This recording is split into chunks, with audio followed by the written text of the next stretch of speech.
ये कहानी ऋतु नाम की एक लड़की की है जो कि एक रिपोर्टर थी।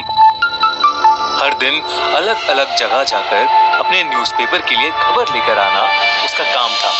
वो हर वक्त अपना फोन अपने साथ रखती थी और जहां भी उसे लगता था कि कोई घटना एक न्यूज़ बन सकती है तो वो तुरंत उसकी एक फोटो खींच लेती या उसका एक वीडियो बना लेती।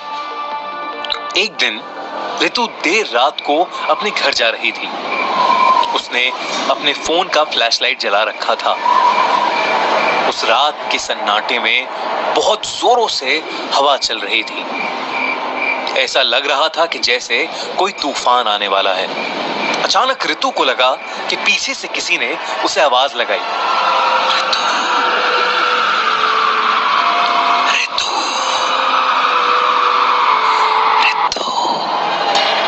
ऋतु पीछे मुड़ी और उसे एक भयानक सी काली परछाई दिखाई दी जो कि वहां चुपचाप खड़ी थी। ऋतु से डर के मारे उसका फोन छूट गया। जब उसने अपना फोन उठाया और फ्लैशलाइट फिर से जलाई तब उसे वहां कोई नहीं दिखा। उसे लगा कि ये सब उसका एक वहम होगा। वो वापस घर की ओर चलने लगी मगर फिर किसी ने उसका नाम पुकारा। इस बार उसने सोचा कि वो अपने फोन कैमरा से सब कुछ रिकॉर्ड करेगी। उसने अपना फोन का सेल्फी कैमरा ऑन किया और ये देखने की कोशिश की कि उसे कौन बुला रहा है, लेकिन उसके कैमरे में उसे कुछ नहीं देखा। वो हिम्मत करके पीछे मुड़ी तो वहां अब भी कोई नहीं था। तभी अचानक उसके सामने वो काली परछाई उसके बेहद पास आके खड़ी हो गई। ऋतु समझ गई कि परछाई कोई आम आदमी नहीं बल्कि एक आत्मा है। वो आत्मा अपने हाथ से एक तरफ इशारा कर रही थी जैसे वो ऋतु को कहीं पर जाने के लिए कह रही हो। ऋतु ने डर के मारे उसी तरफ चलना शुरू किया जिस तरफ वो आत्मा इशारा कर रही थी। वो आत्मा ऋतु को एक पुराने खंडर में लेकर चली गई और वहां से गायब हो गई। वहां ऋतु ने कुछ लोगों को देखा। ऋतु अब भी कैमरे में सब कुछ रिकॉर्ड कर रही थी। दूर से उसे कुछ दिखाई नहीं दिया तो उसने कैमरे में जूम करके देखने की कोशिश की। उसने उनकी शक्ल अपने कैमरे में रिकॉर्ड कर ली। उसने देखा कि वो लोग वहां पर फावड़े से कुछ काम कर रहे थे जैसे वो लोग कुछ दफना रहे हो।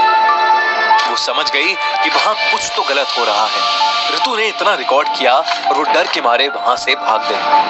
अगले दिन उसने वो रिकॉर्डिंग अपने न्यूज़पेपर वालों को दिखाई। वो लोग पुलिस के साथ एक टीम बनाकर उस जगह पर गए जहां पर ऋतु ने सब कुछ होते हुए देखा था। वहां जाने पर जब उसकी टीम ने खुदाई करी तो उन्हें एक लड़की की लाश मिली। लाश की हालत देखकर ऐसा लग रहा था कि जैसे वो सिर्फ 2 दिन पुरानी हो। लोगों ने तुरंत पोस्टमार्टम के लिए टीम को फोन लगाया और उस बॉडी को आइडेंटिफिकेशन और मौत की वजह पता लगाने के लिए भेज दिया। आइडेंटिफिकेशन में ये पता लगा कि वो शहर के सबसे अमीर आदमी की इकलौती बेटी थी। उसकी शादी 2 साल पहले एक आदमी से हुई।